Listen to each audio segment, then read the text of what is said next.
வாழ்க வையகம், வாழ்க வையகம், வாழ்க வளமுடன். ஆசான் அருட்தந்தை வேதாத்ரி மகரிஷி அவர்களின் திருவடியை வணங்கி அவரின் இந்த வாழ்க்கை வரலாறு தொடரை தொடர்ந்து பார்க்கலாம். அவர் என்ன பண்ணாராம், ஒரு நாள் காலையில் வேலைக்கு போகிறதுக்காக பஸ் ஏற போனாராம். அங்கே ஒரு செருப்பு தைக்கிற தொழிலாளி இருந்தாராம். அவர் பஸ் ஏற போகும்போது அவர் செருப்பு அறுந்து போச்சான். அந்த செருப்பு தைக்கிற தொழிலாளிகிட்ட போய் இந்த மாதிரி என் செருப்பு அறுந்து போச்சு, தச்சு கொடுன்னாராம். அவரை பார்த்தா ரொம்ப பாவமாக இருந்துச்சான். அவர் கண்ணெல்லாம் சொருகி உடம்பெல்லாம் ஒரு மாதிரி ரொம்ப மெலிஞ்சு போய், ஏன்பா இப்படி இருக்கான்னு கேட்டாராம். 2 நாளாக வியாபாரமே இல்லைங்க, அதனால் காசு இல்லை, சாப்பாடு இல்லை, அதான் ரொம்ப பசியாக இருக்குது அப்படின்னு சொன்னாராம். அதை கேட்டு மகரிஷி ஐயாவுக்கு ரொம்ப மனசு வருத்தமாக இருந்துதான். சரின்னு என்ன பண்ணாராம், அவர் கையில் இருந்த அவர் சாப்பாட்டுக்கு வச்சுருந்த காசை கொடுத்துட்டாராம். கொடுத்துட்டு, இந்தாப்பா முதல்ல போய் சாப்பிடு, அப்புறமா வேலையை பாரு அப்படின்னு சொல்லிவிட்டு அவர் அப்புறம் செருப்பு போட்டுக்கிட்டு பஸ் ஏறி போயிட்டாராம். அதுக்கப்புறம் அவர் யோசிச்சாராம், எவ்வளோ ஏழைங்க 3 வேளை சாப்பாடு நம்ம சாப்பிட்றோம், ஒரு வேளை சாப்பாடு கூட இல்லாமல் ரொம்ப கஷ்டப்படுறாங்க. இந்த மாதிரி இருக்கும்போது நம்ம மட்டும் 3 வேளை சாப்பிட்றோமே அப்படின்னு சொல்லி அவருக்கு மனசு ஒரு கொஞ்சம் வருத்தமாக இருந்துதான். அதனால் என்ன பண்ணாராம், சரி இனிமேல் நாம் ஒரு வேளை சாப்பாடை விட்டுடலாம், அந்த சாப்பாடு வேறு யாருக்காச்சும் போய் சேரட்டும் அப்படின்னு சொல்லி, இறைவா அந்த ஒரு வேளை சாப்பாடு பசிக்கிற வேறு யாராவது ஒருத்தருக்கு நீ கொடுக்கணும் அப்படின்னு சொல்லி வேண்டிக்கின்னு அன்னிலேருந்து இரவு சாப்பாடை விட்டுட்டாராம். அவங்க அக்கா கிட்டேயும் இந்த விஷயத்த சொல்லிட்டாராம், இனிமேல் எனக்கு ராத்திரியில் சாப்பாடு தேவையில்லக்கா அப்படின்னு. அதுக்கப்புறமா அவருக்கு ஒரு 2-3 நாளாக அந்த சாப்பாடு நைட்டில் சாப்பிடாததால் ரொம்ப கஷ்டமாக இருந்துதான். உடம்பு டயர்டாக இருந்துச்சான். காலையில் எந்திரிச்சா ஏதோ காற்றுல பறக்கிற மாதிரி இருந்துதான். சரி, இதை நம்ம எப்படி சரி பண்ணலான்னு யோசிச்சாராம். அவர் என்ன பண்ணாராம், சாயந்தரம் ஆன உடனே கொஞ்சம் வேர்க்கடலை வாங்கி சாப்பிட ஆரம்பித்தாராம். அது சாப்பிட்ட உடனே அவருக்கு இரவு பசி எடுக்கலையாம். அது அப்படியே பழகி போச்சான். அப்போ அவருக்கு வயசு 23. அப்பையிலேருந்து இரவு சாப்பாடு சாப்பிட்றது கிடையாதான். எப்பயாச்சும் வேணும்னா ஒரு டம்ளர் பால் சாப்பிடுவாராம். அப்படியே போயிட்டு இருந்துச்சான். ஒரு நாள் என்ன பண்ணாராம், அவங்க மனைவி ரொம்ப ஒரு மாதிரி முகத்தில் ஒரு மாதிரி சோகமாக வச்சுட்டு இருந்தாங்களாம். என்னன்னு கேட்டாங்களாம். நமக்கு கல்யாணம் ஆகி ரொம்ப வருஷமாச்சு, நமக்கு குழந்த இல்லை, அதனால் அக்கம் பக்கத்தில் இருக்கிறவங்க, எங்கேயாவது விசேஷத்துக்கு போனால் சொந்தக்காரவங்க எல்லாரும் என்னை ஒரு மாதிரி பார்க்குறாங்க, பேசுகிறாங்க, எனக்கு கஷ்டமாக இருக்குது அப்படின்னு சொன்னாங்களாம். சரி நீ கவலைப்படாத, அதெல்லாம் ஒரு பெரிய விஷயம் கிடையாது, குழந்த இல்லாட்டான்னா நானும் ரொம்ப சந்தோஷமாக இருக்கிறோம்ல, பரவாயில்ல, நாம் இப்படியே வாழலாம் அப்படின்னு சொன்னாராம். அப்பப்போ அவங்க மனைவி இதே மாதிரி கவலைப்படுவாங்களாம். அவரும் ஆறுதல் சொல்லிக்கிட்டே இருப்பாராம். அதுக்கப்புறம் என்னாச்சா, சரி நம்ம இந்த பஞ்சபூத தத்துவத்தை பற்றி இன்னும் கொஞ்சம் ஆராய்ச்சி பண்ணலான்னு சொல்லிட்டு அவரோட குரு கிருஷ்ணராவ்ன்றவர் அவருக்கு சொன்ன தத்துவத்தெல்லாம் ஆராய்ச்சி பண்ணிகிட்டு இருந்தாராம். ஆராய்ச்சி பண்ணி என்ன பண்ணாராம், ஒரு இடத்துல அமைதியாக உட்காந்து பஞ்சபூத தத்துவம்னா என்ன அப்படின்னு யோசித்து தெரிஞ்சுக்கிட்டாராம். பஞ்சபூதம் நம்ம உடம்பு தான். நிலம், நீர், நெருப்பு, காற்று, ஆகாயம் பஞ்சபூதம், அதுதான் தெய்வம். நம்ம உடம்பு நிலமாகவும், நீர் ரத்தமாகவும், உடம்பு சூடு நெருப்பாகவும், மூச்சு காற்று தான் காற்றாகவும், உயிர் தான் ஆகாயம்னு தெரிஞ்சுக்கிட்டார். இந்த பஞ்சபூதம் தான் தெய்வம் அப்படின்னு சொல்லி உணர்ந்தார். அவர் பார்க்குற இடத்தெல்லாம் அவருக்கு தெய்வமாகவே தெரிஞ்சுது. பார்க்குற பொருள் கடவுளாக தெரிஞ்சுது. பார்க்குற மனுஷங்க எல்லாமே, அவர் பார்க்குறது எல்லாமே தெய்வமாகவே தெரிஞ்சுது. தெய்வம் தான் எல்லாமே, தெய்வம் எல்லாமே தன்மாற்றம் பெற்று தெய்வமாக இருக்காங்க அப்படின்னு சொல்லி அவருக்கு நாளுக்கு நாள் அவர் தவம் இருக்க இருக்க அவருக்கு நிறைய விஷயம் தெய்வத்தை பற்றி தெரிஞ்சுது. தெரிஞ்சிக்கும் போதெல்லாம் ரொம்ப மகிழ்ச்சியாக இருந்தாராம் அவர்.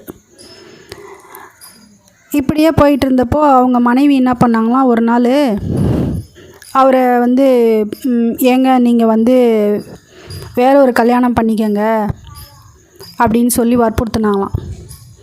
அவர் வந்து சொன்னாராம், இல்லைப்பா எனக்கு வந்து வேறு கல்யாணம் பண்ணிக்கிறதுலலாம் உடன்பாடு கிடையாது. நீ ஏன் எனக்கு குழந்த, நானும் உனக்கு குழந்த, நமக்கு எதுக்கு இன்னொரு குழந்த, பரவாயில்ல அப்படின்னு சொன்னாராம். ஆனால் அவங்க கேட்கலையாம். விடாமல் அவரை வந்து அப்பப்போ வந்து சொல்லி சொல்லி சம்மதிக்க வைக்கிறதுக்காக முயற்சி பண்ணாங்களாம். அவரும் அப்படியே ஏதோ ஒன்று ஆறுதல் சொல்லி அப்படியே தட்டி கழிச்சிக்கிட்டே வந்தாராம். ஆனால் அவங்க விடலையாம். சரின்ட்டு ஒரு நாள் என்ன பண்ணாங்களாம், ஒரு புக்கு, காவேரின்னு ஒரு புக்கு இருந்துச்சான் அந்த காலத்தில். அந்த புக்கு கொண்டு வந்து கொடுத்தாங்களாம். கொடுத்துட்டு படிக்க சொன்னாங்களாம். அதில் ஒரு கதை இருந்துதான். அதில் இதே மாதிரி ஒரு தம்பதிக்கு குழந்தை இல்லையாம். அவங்க மனைவி என்ன பண்ணாங்களாம், அவங்க கணவன்கிட்ட வந்து இந்த மாதிரி நீங்கள் வேறு கல்யாணம் பண்ணிக்கங்கன்னு வற்புறுத்திட்டு இருந்தாங்களாம். அவர் சொன்னாராம், நீ உயிரோடு இருக்கும்போது நான் எப்படி இன்னொரு கல்யாணம் பண்ணிக்க முடியும் அப்படின்னு கேட்டாராம். அப்போ அந்த அம்மாவுக்கு யோசிச்சாங்களாம், சரி இவர் நாம் உயிரோடு இருக்கிற வரைக்கும் இவர் கல்யாணம் பண்ணிக்க மாட்டாருன்னு சொல்லி அவங்க வீட்டை விட்டு போயிட்டாங்களாம். ஆனால் எங்கே போனாங்கன்னு தெரியலையாம். எல்லா இடத்துலையும் தேடி பார்த்தாங்களாம். அப்புறம் பார்த்தா அவங்களோட சடலம் வந்து காவேரி ஆத்தங்கரையில் மிதக்குச்சான். அந்த கணவன் வந்து ரொம்ப அழுதாராம், இந்த மாதிரி பண்ணிட்டியே, எனக்கு துரோகம் பண்ணிட்டு போயிட்டியேடி அப்படின்னு சொல்லி. அதை எடுத்துன்னு வந்து அந்த புக்கை சாமிஜி கையில் கொடுத்துட்டு அவங்க அப்படியே அவங்கள பார்த்தாங்களாம். அவருக்கு ரொம்ப பயமாக இருந்துதான். என்ன இப்படி இந்த புக்கை எடுத்துன்னு வந்து கொடுத்துட்டு இப்படி பார்க்குறாளே, இவளும் ஏதாச்சும் தப்பான முடிவு பண்ணிடுவாளோ அப்படின்னு பயந்தாராம் சுவாமிஜி. உடனே என்ன பண்ணாராம், சரி உன் இஷ்டப்படி நான் கல்யாணம் பண்ணிக்கிறேன் அப்படின்னு சம்மதிச்சாராம்.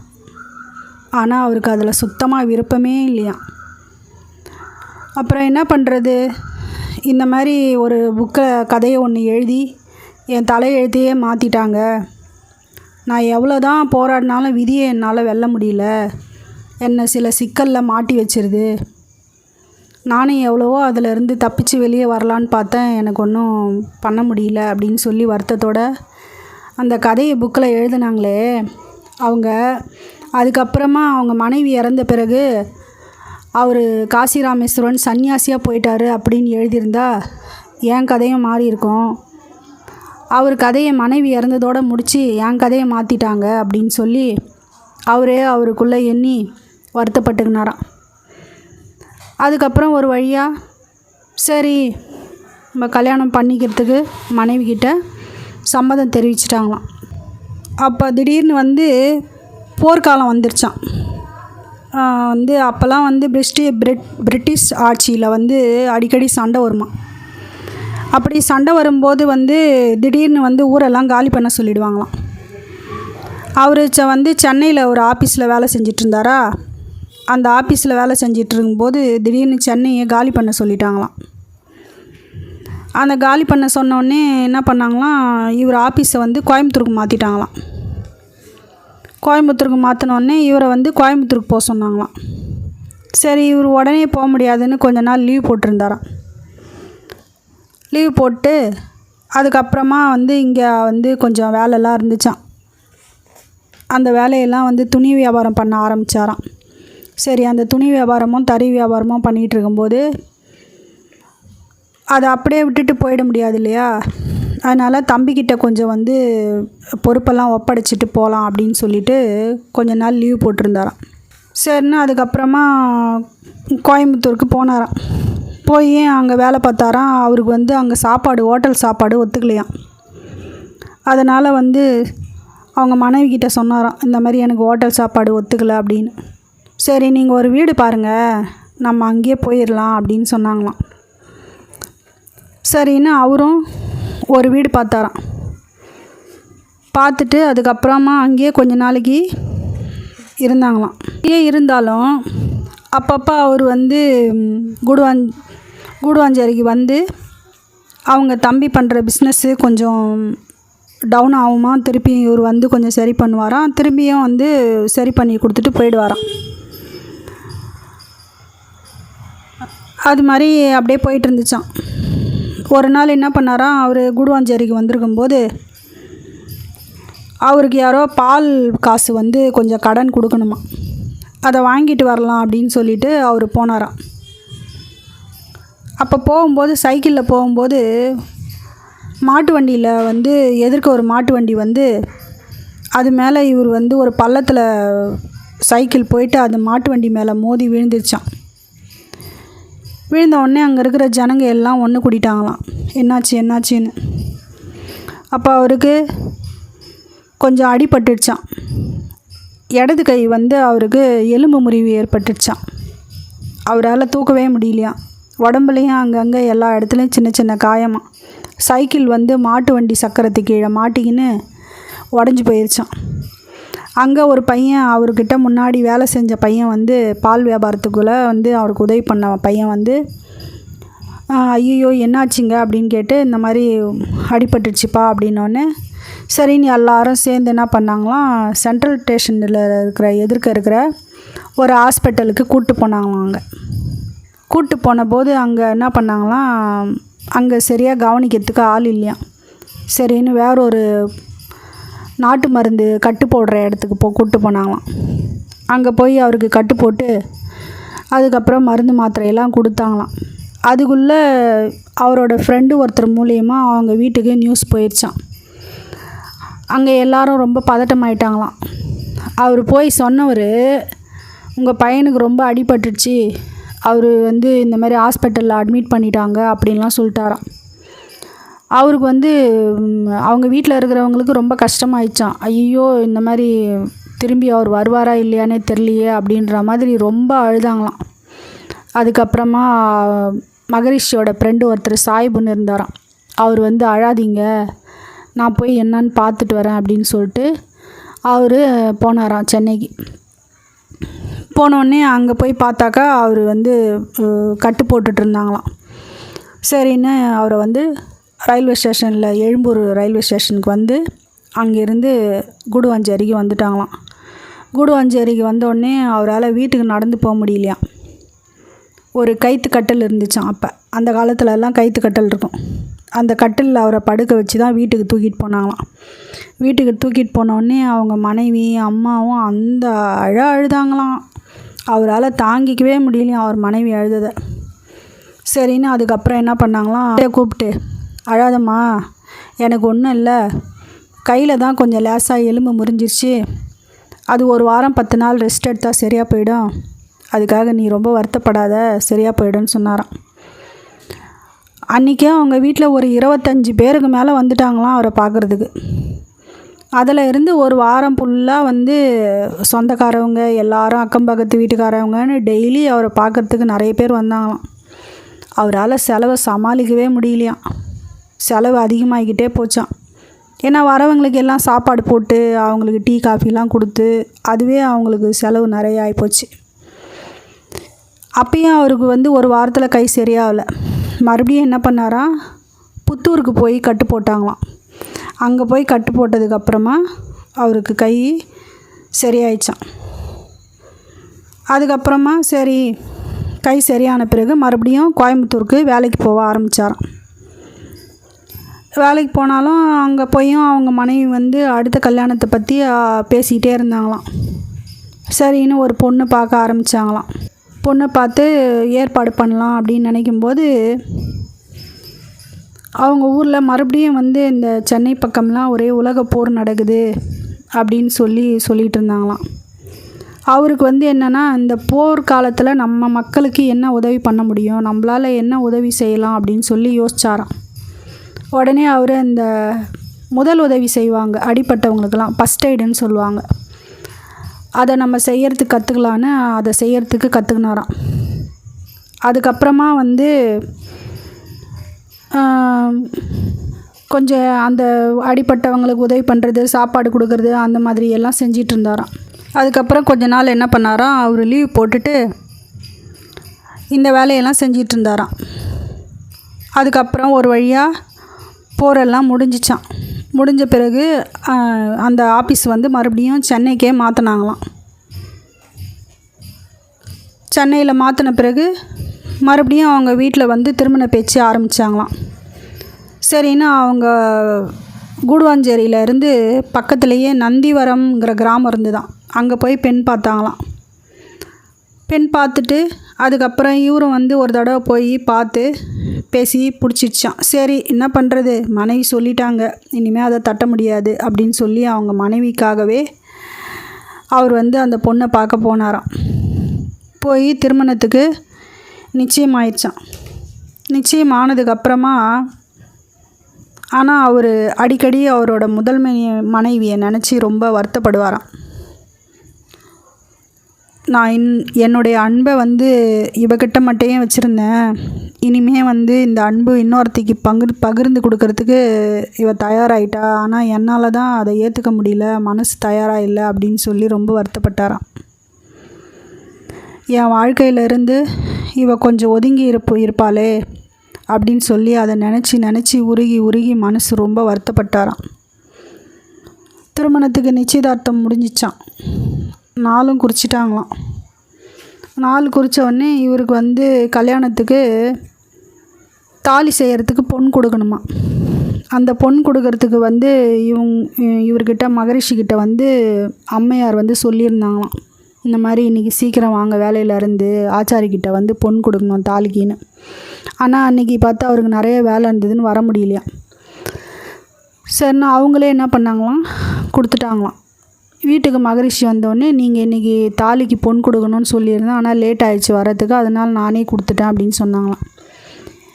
வீட்டில் பணமும் கிடையாது, எதுவும் இல்லை, நீ எப்படி கொடுத்தேன்னு கேட்டாராம். அவங்க சிரிச்சிக்கினே என்ன பண்ணாங்களாம், எனக்கு 4 வளையல் இருந்துச்சு இல்லைங்களா, அதில் 2 வளையலை கழட்டி கொடுத்தேன் அப்படின்னு சொன்னாங்களாம்.